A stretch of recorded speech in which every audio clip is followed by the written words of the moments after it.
আসসালামু আলাইকুম রহমতুল্লাহি আবরাকাতু। কাছে দূরে দেশে প্রবাসী ফেসবুক অথবা ইউটিউব থেকে এই মুহূর্তে যারা আমাদেরকে দেখছেন, পরবর্তীতে যারা আবারও আমাদেরকে দেখবেন, তো কোরআনী চিকিৎসা কেন্দ্র রুকিয়া সেন্টারের পক্ষ থেকে সকলকে আন্তরিক শুভেচ্ছা ও অভিনন্দন জানাচ্ছি। আমি কামরুল ইসলাম শাকের। তা আজকে এই ভাইটাকে তালা মেরে শিকল ভেদে আমাদের কাছে নিয়ে আসা হয়েছে। আসলে আমাদের কাছে স্বাভাবিকভাবে ওই সমস্ত রোগীদেরকে আনা হয় যাদের চিকিৎসা আর কোথাও হয় না, বেশি মারাত্মক পর্যায়ে চলে যায়। কারণ নর্মাল রোগীদের চিকিৎসা করার সুযোগ সময় আমাদের হাতে নেই। আমরা পেশাদার কবিরাজ বা খোনার নয়, আমরা হলো মাদ্রাসার শিক্ষক, অবসর সময় কাজ করি। এই জন্য যাদের বেশি মারাত্মক সমস্যা তারাই যোগাযোগ করবেন, অন্যরা আমাদের সাথে যোগাযোগ করে আমাদের সময় নষ্ট করবেন না। আমরা মাদ্রাসায় পড়াশোনা করছি, মাদ্রাসাতে পড়াই, আর অবসর সময় বেশি মারাত্মক যেগুলো ওগুলোর চিকিৎসাটা করি। তো আপনারা আসছেন কোন জায়গা থেকে? আজাদনগর থেকে এসেছি। আজাদনগর। আজাদনগর ব্রিজের পশ্চিম পাশের থেকে ও এসেছি। Still bridge. Still bridge. আচ্ছা আচ্ছা, বুঝতে পারছি। এটা হলো রামগতি থানা, নোয়াখালী জেলা, নোয়াখালী, লক্ষ্মীপুর জেলা। লক্ষ্মীপুর জেলা। আচ্ছা, তো তার এই সমস্যাটা কতদিন থেকে হচ্ছে? এই সমস্যাটা যা ২ বছর হচ্ছে। ২ বছর হচ্ছে যে মানে ওই চিকিৎসা করলে ভালো হয়, আবার যেরকম ওটা সেরকম হয়ে যায়। মানে কবিরাজের কাছে চিকিৎসা করলে ভালো হয় নাকি ডাক্তারের কাছে চিকিৎসা করলে ভালো কবিরাজের হয়? কাছে করলেও ভালো হয়, ডাক্তারের কাছে গেলেও ভালো হয়, হয়ে আবার যেরকম ওটা সেরকম হয়ে যায়। মানে মূল থেকে সমস্যার সমাধান করা যাচ্ছে না, না। না। সম্মানিত ভিউয়ার্স, আসলে চিকিৎসাটা সবাই করতে জানে, কিন্তু মূল থেকে যে একটা রোগীর চিকিৎসা করে দিবে এটাই যেন তার জীবনের শেষ চিকিৎসা হয়, এইভাবে চিকিৎসাটা করা আসলে মুশকিল, অনেকেই পারে না। তা আমরা চেষ্টা করি সবসময় মূল থেকে যেন এই রোগীকে আমরা চিকিৎসা করে দিতে পারি, যেন এই সমস্যাটা নিয়ে আর কোনো কবিরাজের কাছে যেতে না হয়, সে যেন কর্ম করে খেতে পারে। ইনশাআল্লাহ। এটাই আমরা চেষ্টা করি সবসময়। তোমার নাম কি? সুন্নি মোহাম্মদ শরীফ তালুকদার। শরীফ হোসেন। নাম হলো শরীফ হোসেন। শরীফ হোসেন, কিন্তু তুমি কি বলতেছো? শরীফ তালুকদার। শরীফ তালুকদার। তালুকদার কি কোনো বংশ আছে না এমনিতে নিজে থেকে? বংশ আছে। না, না, গরু গোষ্ঠী আছে। থাকলে আমি অন্তত মাথায় মানে ও মাথার সমস্যার কারণে এগুলো বলতেছে। ওদের নাম হলো শরীফ হোসেন। সুন্নি কি বলছে? সুন্নি কেন বলছে? সিটাকে জামিয়ার সুন্নি। আচ্ছা যাক, আসলেই তার মেন সমস্যাগুলো কি কি বলেন? তার মেন সমস্যা হলে বাড়িতে থাকে না, ওদিক সেদিক চলে যায়। বাইরে থেকে গেলে মানে আবার তোকে আর কি আনতে হয়। আচ্ছা, এরকম কি কখনো হয়েছে বাড়ি থেকে চলে গেছে একদিন পর্যন্ত নাই, রাত্রে নাই, অথবা 2 দিন পরে পাইছেন, এরকম হয়েছে কখনো? আর এটা 6 মাস পরে টোকে আনছি। 6 মাস পরে পাইছেন? 6 মাস পরে গেছি। আচ্ছা, সর্বোচ্চ কোথায় চিকিৎসা কোথায় করছেন? চিকিৎসা করছি আমি কই নাঙ্গলকোট 2 বার নিয়ে রাখছি। নাঙ্গলকোট, ওই যে কামরুজ্জামানের হ্যাঁ, হাসপাতালে? হাসপাতালে রাখছি 2 বার। আচ্ছা, হাসপাতালে চিকিৎসা করার পরে তার অবস্থা কি হয়েছে? মোটামুটি ওই সুস্থ হয়ে আবার যেরকম সেরকম হয়ে গেছে। মানে ডাক্তারের চিকিৎসা করলেও ভালো হয়ে যায়? ভালো ভালো ভালো হয় আবার আবার হয়ে যায়। আর কবিরাজের চিকিৎসা করলে? আবার যেরকম সেরকম হয়ে যায়। আচ্ছা, কবিরাজের চিকিৎসা বা খোনারি কোথায় করছেন? আপনারা খনকারি বলেন মনে হয়, কেন? খনকারি মতে করছি এই নাঙ্গলকোটা খনকারের দ্বারা 2 বার 3 বার নিছি। আচ্ছা, ওটা কোন ভালো হয় জায়গায়? আবার বেশি নাঙ্গলকোট কোন জায়গায় নিছেন? নাঙ্গলকোট নাঙ্গলকোটে আমার ছেলে এই গাড়ি মাকে চাকরি করে, উনি বলতে পারবেন। আচ্ছা আচ্ছা, আপনি সাথে যান নাই? আমি সাথে যাইনি। ও না, আমিও তো নাঙ্গলকোটে থাকি, এই জন্য আমার কাছে তো নাই। আচ্ছা যাক, আলহামদুলিল্লাহ, আমরা এখন চেষ্টা করবো ইনশাল্লাহ তার এই সমস্যাগুলো যেন মূল থেকে সমাধান হয়। এবং এটা কি কোনো জিনের সমস্যার কারণে হচ্ছে, নাকি মানসিক সমস্যার কারণে হচ্ছে, নাকি সে নিজে থেকেই করতেছে?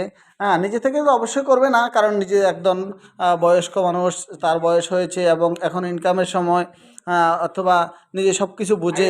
হ্যাঁ, আইএ পাস করছে। আইএ পাস করছে। আর আরবিতে 13 হাফেজ। 13 পারার হাফেজ। 13 হাফেজ। সম্মানিত বিবাস, আশ্চর্য হয়ে গেলাম। 13 পারার হাফেজ, আল্লাহাক কখন কাকে কোন পর্যায়ে নিয়ে যায় আল্লাহ ছাড়া কেউই জানে না। একজন 13 পারার কোরআনের হাফেজ হয়ে তার বর্তমান পরিস্থিতি এটা। তাই অহংকার মুক্ত জীবন আসলেই দরকার। আমাদের মধ্যে অনেকেই অল্প কিছু হলেই অহংকারে শুরু করে দেয়। এসএসসি আইএ পাস করছে, আইএ পাস করার পরে আবার এর আগেই হাফেজ হয়েছে কেন? যে এর আগে হাফেজরা আবার বাংলাতে আইএ পাস করছে। আল্লাহ। আচ্ছা, তো আমরা এখন চিকিৎসা শুরু করবো ইনশাল্লাহ। চিকিৎসার পরিপূর্ণ ভিডিও তো সবসময় দেখানো সম্ভব না, কারণ অনেক দীর্ঘ হয়ে যাবে। তো আমরা যতটুকু সম্ভব আপনাদেরকে ইনশাল্লাহ ক্রপ করে দেখানোর চেষ্টা করব। وآله وسلم تسليما بسم الله الذي لا يضر مع اسمه شيء في الأرض ولا في السماء وهو السميع العليم بسم الله الذي لا يضر مع اسمه شيء في الأرض ولا في السماء وهو السميع العليم اللهم صل وسلم على سيدنا محمد وآله وسلم تسليما اللهم اهدنا فيمن هديت وعافنا فيمن عافيت وتولنا فيمن توليت وقنا شر ما قضيت إنك تقضي ولا يقضى عليك إنه لا يعز من واليت ولا يذل من عاديت تباركت ربنا وتعاليت نستغفرك ونتوب إليك اللهم أعز الإسلام والمسلمين اللهم أعز الإسلام والمسلمين وانصر على عدوك وعدوهم واخذل بهم بأسك الذي لا تردوه عن القوم المجرمين آمين الله أكبر নাম কি বলছেন আবার বলেন মায়া কি বলছেন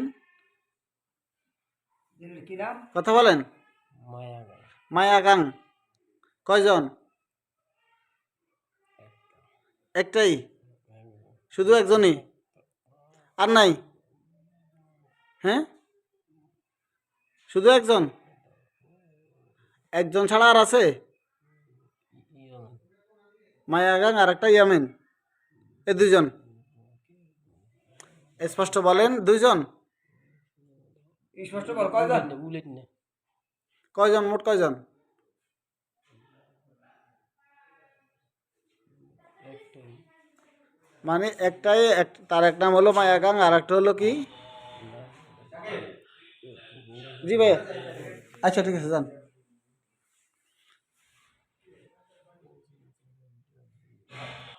তোমরা তাকে কোন কোন জায়গা থেকে ধরছো এই তাকে ধরছো কোন জায়গা থেকে কথা বলো হ্যাঁ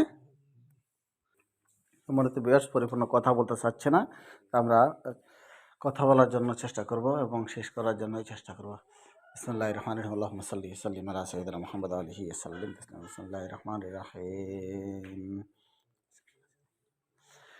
يا ودود يا ذا العرش المجيد يا مبدي يا معيد يا فعال لما يريد أسألك بنور وجهك الذي ملأ أركان عرشك أسألك بقدرتك التي قدرت بها على جميع خلقك وأسألك برحمتك التي وسعت كل شيء لا إله إلا أنت يا مغيث واغثني يا أرحم الراحمين হ্যাঁ কি বলছেন একটা বই কিনবেন না বই বেশি না আমরা এটা এমনি পড়ার জন্য আপনার কাছে এখন ভালো লাগতেছে বলতেছি এখন ভালো লাগতেছে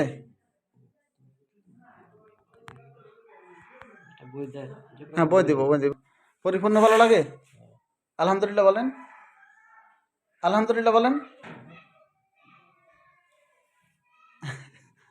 এখন পরিপূর্ণ ভালো লাগতেছে এতক্ষণ পর্যন্ত কিরকম লাগছে অনেক খারাপ লাগছে এটা খুলে ফেলেন এটা আর লাগবে না বুঝছেন এটা খুলে ফেলবেন এটা আর লাগবে না এখন কারণ চলে গেছে তো হ্যাঁ সাবি বাড়িতে রাখি আসছেন দেন এটা হেরাতে দিয়ে দেন লাগবে না আর কারণ এটা দিয়ে তাকে 14 দিন গোসল করাবেন ঠিক আছে হ্যাঁ আর কোনো কিছু করতে হবে না ঠিক আছে আল্লাহর রহমতে একেবারে পরিপূর্ণ ভালো হয়ে যাবে ইনশাআল্লাহ এখন মানে যেটা ওই ব্রেনের জন্য কিছু ওষুধ খাওয়াই অল্প একটু মানে ব্রেনের মধ্যে আঘাত করছে বুঝছেন না তো আল্লাহর রহমতে যেটা ডিস্টার্ব দিয়েছি ওটা হাজির করেছি আমরা ওটা শেষ করে দিয়েছি একটা হাজির হয়েছে শিকলটা তারা ছাবিয়ে আনেন না কেন শিকল আর লাগবে না আল্লাহর রহমতে খুলে ফেলবেন হ্যাঁ একেবারে কোথাও যাবে না ইনশাল্লাহ সম্মানিত ভিউয়ার্স রোগীর চিকিৎসা সাক্ষাৎকার সব কিছুই আমরা নিয়ে থাকি কিন্তু কারেন্ট চলে গেছে ইতিমধ্যে আবার আজানের সময় হয়ে গেছে এই জন্য আর কোনো কিছু নেওয়া সম্ভব হয় না আমরা দ্রুতভাবেই চিকিৎসাটা শেষ করলাম তো এখন বর্তমান তার যে পরিস্থিতিটা সেই আপডেটটা দিচ্ছি সেটা হলো এখনও পরিপূর্ণ সুস্থ হয় নাই মোটামুটি কথা বলছে জিন আসছে এরপর বাকিটা এক সপ্তাহের জন্য আমরা 14 দিনের জন্য একটা আমল দিয়েছিলাম ওই আমলটা করবে এরপর আমাদের সাথে যোগাযোগ করবে ইনশাল্লাহ আমরা বাকিটা দেখবো ইনশাল্লাহ আশা করি আপনাদেরকে আবারও আপডেট জানাবো তার শেষ পরিণতি কী হয়েছে তবে এখন তাকে শিকলটা খুলে ফেলার জন্য আদেশ দিয়েছিলাম আমরা